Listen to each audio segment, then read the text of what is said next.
Hi, my name is Esther Marie Lambert. I go by E. Marie Lambert, and I always tell people how I came to be named Esther, which I shortened to the E. When I was in the seventh grade, we were getting our classroom assignments, and I was sitting in the auditorium with all the new seventh graders, and um, I heard Esther Mixon, and everybody howled with laughter. And I don't laugh too much because I'm thinking, my mother's name is Esther, so I can't laugh like all the other kids. And nobody got up, and then they called Esther Mixon again.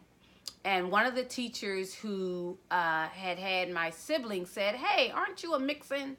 And I said, "Yes." And she said, "They're probably talking about you."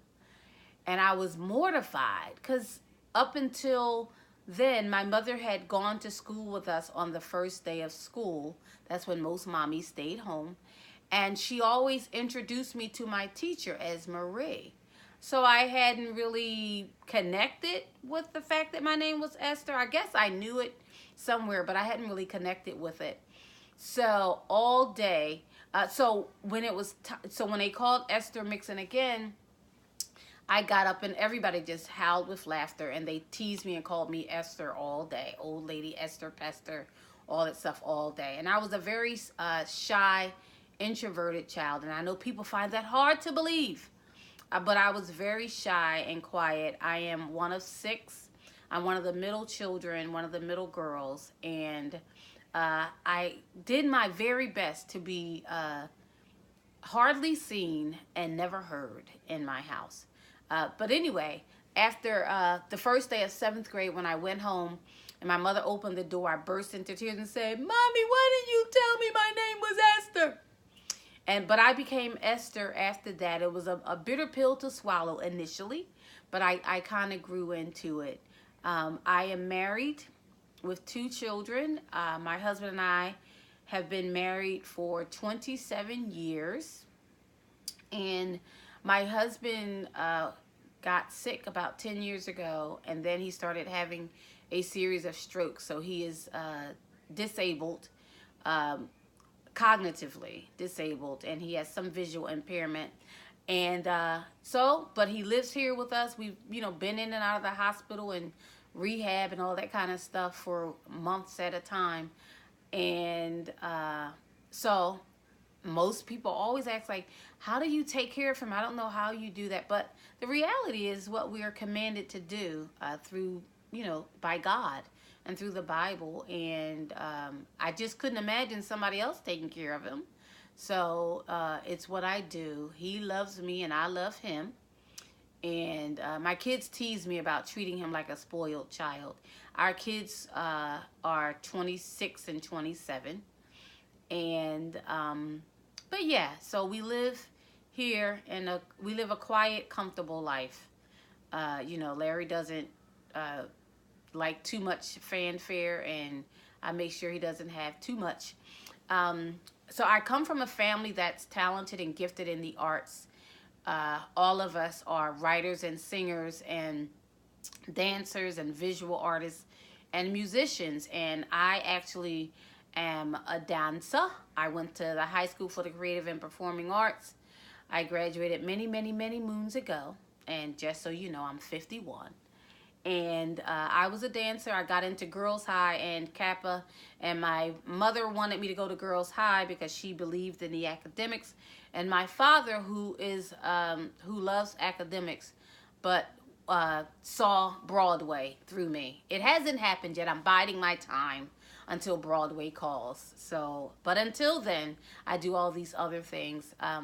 But yeah, I was a very quiet, introverted child, but I was always a observer and a thinker and a reader. I used to read a lot. I was known as a readaholic.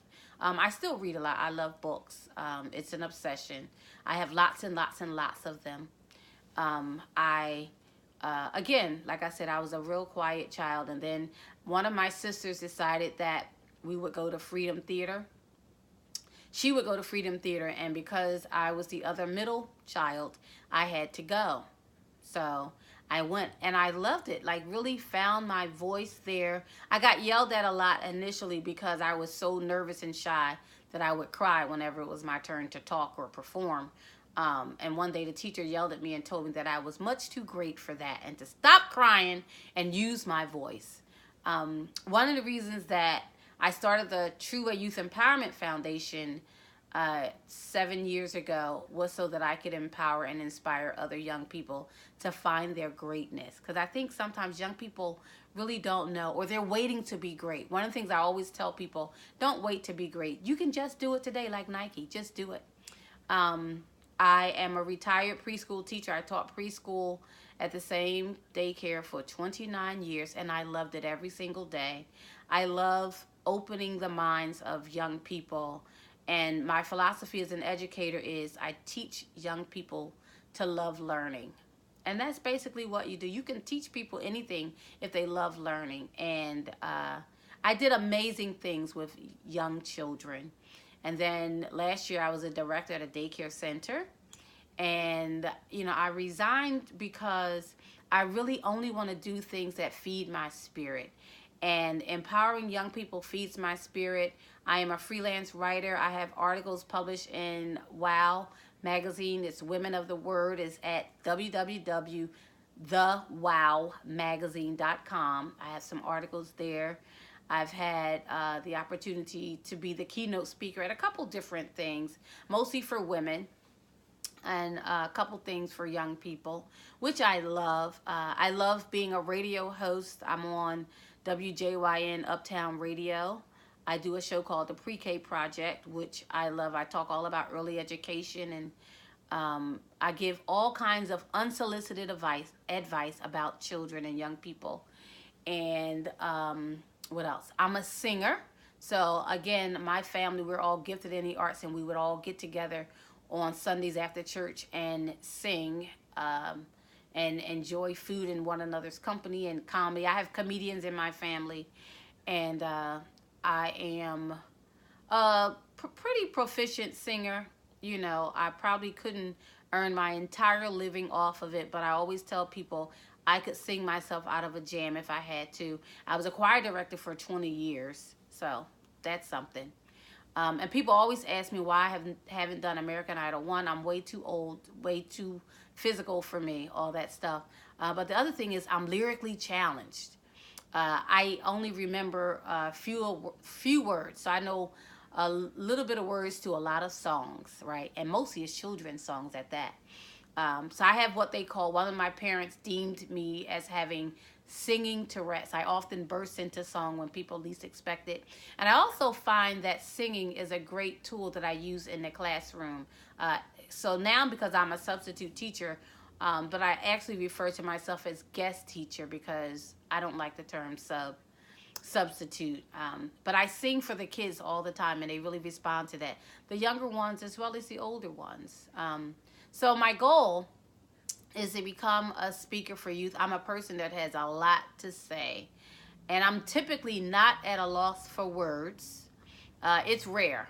And usually if I am not saying something, it is because I really subscribe to the adage, if you can't say something nice, you don't say anything at all. So I'm really good at that. If I'm quiet, it's because, you don't want to know what I'm thinking. But typically, I'm a pretty stable, secure person, pretty happy-go-lucky most of the time. I don't dwell in bad feelings or bad habits or depression or things like that. Things happen. I believe that things happen for a reason, and everything is designed to grow you. And I grow a lot. But I don't whine and complain. I think it's wasteful and it's never helpful. So that's basically who I am. I love to read. I love to write. I love to sing. I love people. I love talking and interacting with people, especially young people. I really enjoy young people and enlightening them to some things. And they always go, And I love it when young people say, I'm so glad that I met you. Or this was pretty cool. Or I'm kind of corny, but they like it anyway. Because I own my corniness. I'm never offended by what people think about me or worry about that. So, yeah, I kind of like myself. So, that's E. Marie Lambert.